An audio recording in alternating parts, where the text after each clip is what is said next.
Assembly సమావేశాలు చేశారు కూడా బహిష్కరిస్తున్నారు. అసెంబ్లీ సమావేశాలు అన్నది మనం బహిష్కరిస్తున్నామనే దానికన్నా you should ask the speaker why is he not responding to the court. స్పీకర్ని అడగాలి. వాళ్ళు హోదా ఇవ్వకపోతే ప్రతిపక్ష హోదా కోర్టు సమన్స్ ఇచ్చింది. కోర్టు స్పీకర్ను రెస్పాండ్ కమ్మని చెప్పింది. ఎందుకు రెస్పాండ్ కాడన్నా? రెస్పాండ్ అయినారు అని అంటే సమాధానం చెప్పాలి కదా. సమాధానం నువ్వు చెప్పాల్సి వస్తుంది, ఇవ్వాల్సి వస్తుంది. కనీసం మీ ఎమ్మెల్యేలు అయినా వెళ్ళి స్పీకర్ ఇదే క్వశ్చన్ అడగచ్చు కదా మీరు. ఒకటి గుర్తుపెట్టుకోవాల్సింది, మనం ప్రతిపక్షంలో ఉన్నాం. మన డ్యూటీ ఏంది? ప్రజలకు మెసేజ్ కమ్యూనికేట్ చేయడం. నీ ద్వారా కమ్యూనికేట్ చేసినా ఈ మాదిరిగా సిన్సియర్గా, ఈ మాదిరిగా ఫ్యాక్ట్స్ అన్నీ చెప్తూ, ఈ మాదిరిగా ప్రజెంటేషన్ చేస్తూ ప్రజలకు సత్యాలు చెప్పడం మోస్ట్ ఇంపార్టెంట్ థింగ్. ఇప్పుడు ఇవన్నీ లైవ్ టెలికాస్ట్ జరుగుతూ ఉన్నాయి. సమాధానం చెప్పండి వాళ్ళను. That is what people want. నువ్వు నేను ఎదురుగా గుద్దుకోవాల్సిన పనులా, కొట్టుకోవాల్సిన పనులా, కుస్తీ పడాల్సిన పనులా, ఎదురుగా ఉండాల్సిన పనులా నేను నీకు చెప్పినా నువ్వు చెప్పు, సమాధానం చెప్పు. వాళ్ళు వీటి మీద మాట్లాడట్లేదు. మీరు ఏవైతే అంటున్నారో అవన్నీ జగన్ గత ప్రభుత్వంలో తప్పులు చేయడం వల్ల ఇప్పుడు అదే చెప్పేది. ఎందుకంటే వాళ్ళు చేయాలని లేదు. చేయాలని లేనప్పుడు కనీసం సిన్సియారిటీ టు అపాలజైజ్ కూడా లేదు. నువ్వు చేయాలని ఫస్ట్ ఇప్పుడు చేయలేని పరిస్థితి అని చెప్పి తెలిసి సాధ్యం కాని హామీలు నువ్వు ఇచ్చావు. సాధ్యం కాదని తెలిసి నువ్వు హామీలు ఇచ్చావు. సో నువ్వు మొట్టమొదటి రోజు నుంచే మోసం చేయడానికి నువ్వు అడుగులు ముందుకేసావు. మోసం అని చెప్పి ఏ రోజు అయితే నువ్వు బయటికి ఫేస్ చేయాల్సి వచ్చినప్పుడు ఆ మోసం చేసినందుకు నేను సారీ అని కూడా నువ్వు చెప్పలేకపోతా ఉన్నావు. ఆ చెప్పి చిత్తశుద్ధి, సిన్సియారిటీ కూడా నీలో లేదు.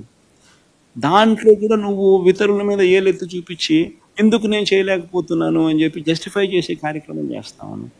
సో దాని అర్థం ఏంది? నీకు సోల్ లేదు. You do not have the heart of the soul.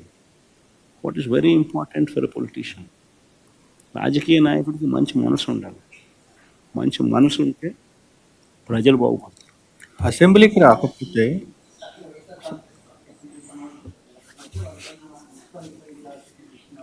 వాళ్ళు ఏమన్నా చేసుకుని రమేష్ నేను రెడీగానే ఉన్నా, బుద్ధి గురించి చేసుకోండి, ఏమవుతామని ఏం జరుగుతుంది. ఎవడు కాదన్న ఏమన్నా చేసుకోకుండా. Sir, one last question. TTD has identified 18 workers who have been working with TTD, and they are about to take action whether they can take VRS or can be transferred to government departments. What's your say? Non-Hindus, sir. See, I do not know the details of these topics, Ashish. Basically, I don't know which department, where they're working, where they've gotten these numbers, who those people are, which department are they working. See, TTD's got, even in Delhi, TTD has an university. TTD it's not just limited to one temple here. It has got multi-organizations, multi-institutions.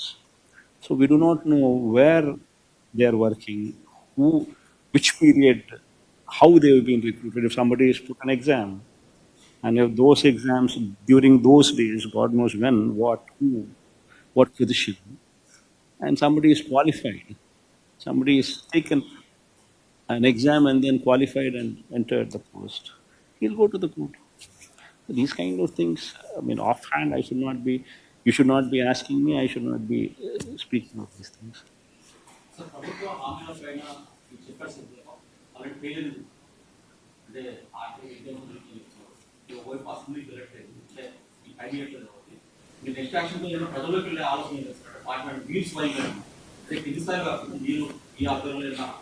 జరుగుతుంది బా, ఇవన్నీ part and parcel of any political journey.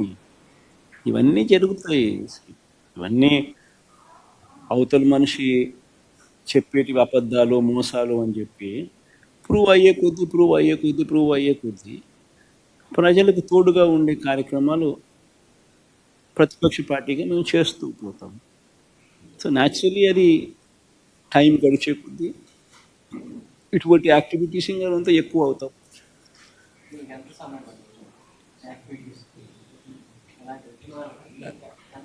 అదే జిల్లాల పర్యటన అన్నారు కదా. జరుగుతుంది బాగా, చాలా టైం ఉంది దానికి. 9 నెలలే కదా అయ్యింది.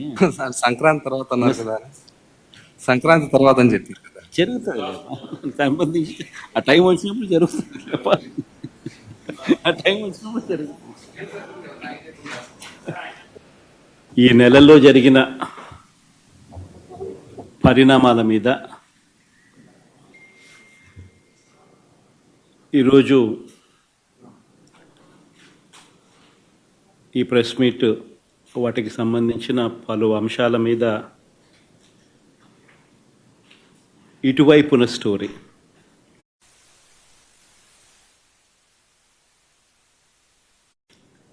ఇటువైపున నాణ్యానికి రెండో వైపున ప్రజెంటేషన్ చేసే కార్యక్రమం ఈరోజు జరుగుతూ ఉంది. కూర్చోను, కూర్చో, ఇద్దరు కూర్చో, లేయాల్సిన పని.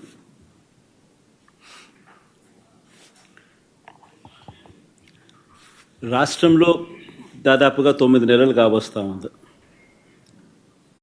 చంద్రబాబు గారి నోట మాట ఏమిటి అని అంటే బాబు షూరిటీ భవిష్యత్ గ్యారంటీ అని చెప్పి చంద్రబాబు నాయుడు గారి నోట వినిపించే ఒక కామన్ ఫ్రేజ్. 9 నెలల తర్వాత పరిస్థితి ఏమిటి అని అంటే బాబు షూరిటీ, మోసం గ్యారంటీ. ఇది ఈ 9 నెలల కాలంలో ఇప్పుడు మనందరికీ కనిపిస్తూ ఉన్న ఫ్రేజ్.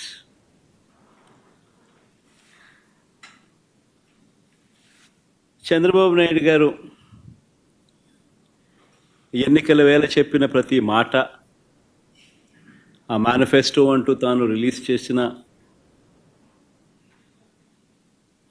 చేసిన మేనిఫెస్టోలో తాను చెప్పిన మాటలు, ఎన్నికల వేళ బటన్ నొక్కడం అయితే ఏముంది, అదేం పెద్ద పనా, ముసలావిడ కూడా బటన్ నొక్కుతుంది అన్నాడు అప్పట్లో. నా చంద్రాయుడు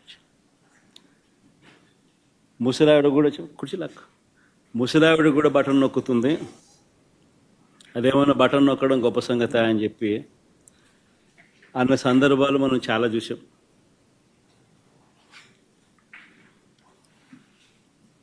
అంతటితో ఆగిపోకుండా సూపర్ 6 అన్నాడు, సూపర్ 7 అన్నాడు. ఏకంగా మేనిఫెస్టోలో 143 ప్రామిసెస్, 143 హామీలను ఎన్నికల మేనిఫెస్టోలో తాను చేర్చాడు. ఇంటింటికి దాన్ని ప్రచారం చేశాడు. ఎన్నికల వేళ చంద్రబాబు నాయుడు గారు ఆయన పార్టీ ఎమ్మెల్యేలను